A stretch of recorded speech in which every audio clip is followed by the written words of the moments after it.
Putain, mais si t'es con, c'est ce que je te disais l'autre jour. D'ailleurs, tu te souviens de Catherine?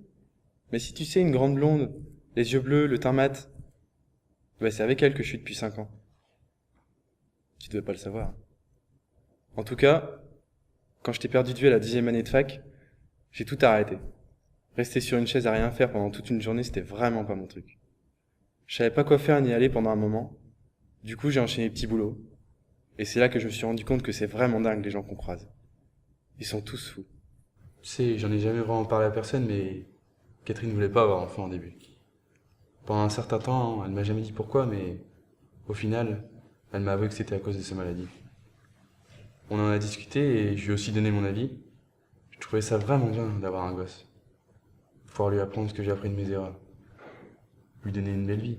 En tout cas, plus belle que la mienne.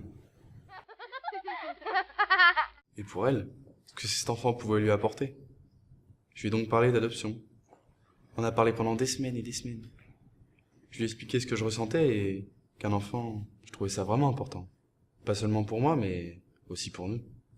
Au final, on est tombé d'accord. Fallait alors que je trouve un travail stable. Parce qu'élever un enfant avec des petits jobs, c'est pas possible. Après avoir enchaîné les entretiens sans succès, je me suis tourné vers l'armée. Avec les papiers et tout ce qu'on devait faire pour l'adoption, je me suis retrouvé père d'un petit garçon qui s'appelle Tom. Mais finalement, je suis souvent à l'étranger. Et c'est difficile pour nous trois. Et puis, l'Afghanistan, c'est vraiment la merde. D'ailleurs, je vais peut-être y retourner. J'aurais aimé parler de ça avec toi avant de repartir, mais tu n'es pas ici. Et moi non plus.